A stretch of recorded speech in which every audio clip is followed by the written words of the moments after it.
in Mel Kiper Jr.'s latest mock draft released earlier this morning. Big changes in the top 5 headline by Tua again being taken at number 5 by the Dolphins. Previously, Mel had Miami taking Oregon's Justin Herbert with the 5th overall pick. He has the Lions now taking Derek Brown, defensive tackle from Auburn, instead of Jeff Okudah. In the Giants now taking Tristan Wirfs, offensive tackle out of Iowa, instead of Isaiah Simmons, who was on the show with us yesterday. Let's bring in our friend, the man himself, draft guru, Mel Kiper Jr. Mel, thank you so much for being with us this morning. I know how busy you are today, and obviously a big 3 days ahead for you. I want to start with the swap at quarterback. Why do you have Tua now back with the Dolphins? You know, no inside information there. Obviously, Miami, there was talk, Adam Schefter talked about Miami wanting to move up and try to get Joe Burrow.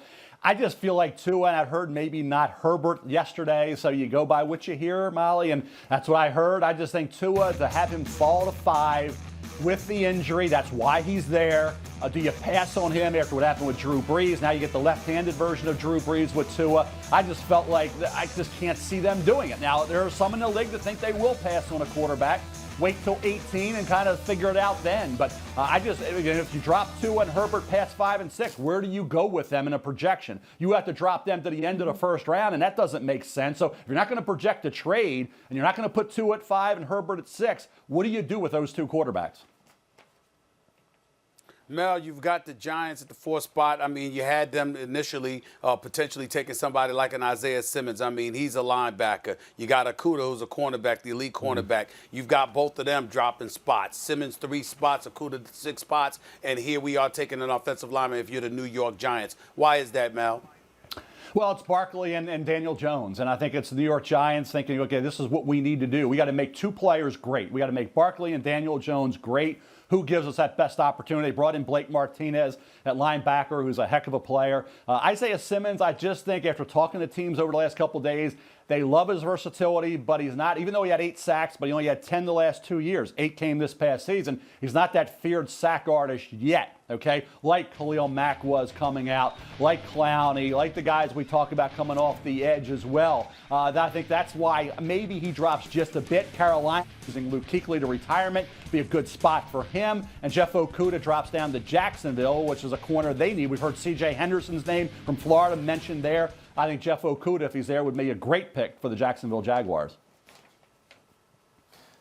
Mel, not to geek out too much on the offensive tackles as a Giants fan, but it's interesting that you have 2 guys, and Wills was kind of the guy, and then the combine happens, and now, or the testing happens, and now all of a sudden they flip-flop, and Wirfs is ahead of him, who's really more of a run blocker, right, than a pass protector.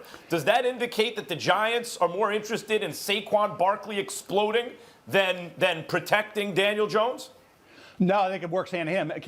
Wirfs is underrated as a pass blocker. I watched him in a couple games have to move over to left tackle when Alaric Jackson was hurt, and he didn't give up any penetration. He basically did a great job in pass protection in those games when he was at left tackle.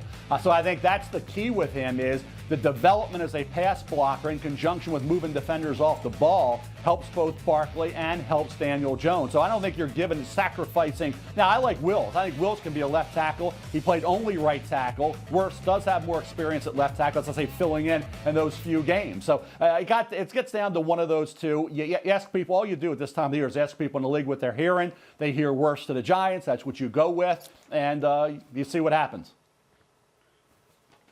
Mel, when we talk about the quarterback position, obviously it's Burrow versus Tua, and then there's everybody else in most people's eyes.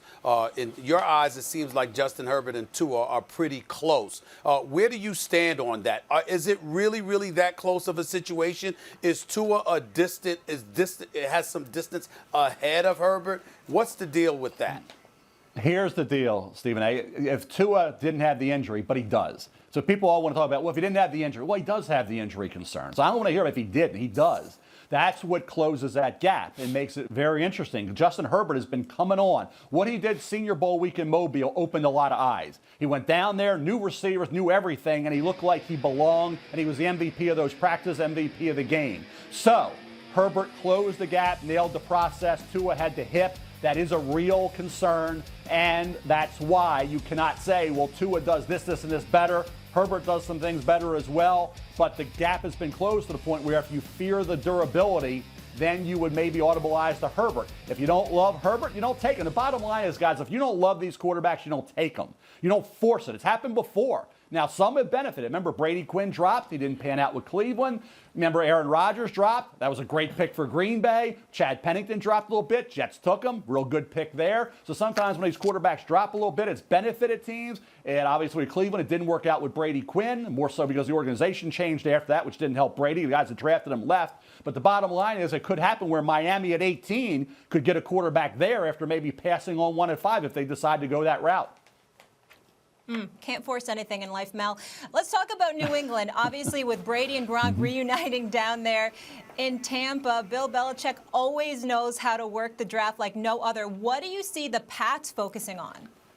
Well, you know, they could go a variety. Jalen Hurts' name comes up. Cesar Ruiz, the center guard from Michigan, to help this quarterback situation, whatever it is, Jarrett Stidham and whoever. So you get Ruiz, who started at guard and center during his career at Michigan. They obviously have a need at linebacker. Jordan Brooks from Texas Tech, his name comes up a lot. Could look at a defensive back, a safety like Xavier McKinney, Alabama, Antoine Winfield Jr., Minnesota. But I didn't want to put Hurts there. I think that's a little high, but you hear his name. Maybe somebody trading back into the late first takes Jalen Hurts, quarterback from Oklahoma. Maybe New England moves off of 23 into the late first and then looks at Hurts. But I went with a guy who would help the quarterback and then strengthen the interior of the offensive line in Michigan, Cesar Ruiz.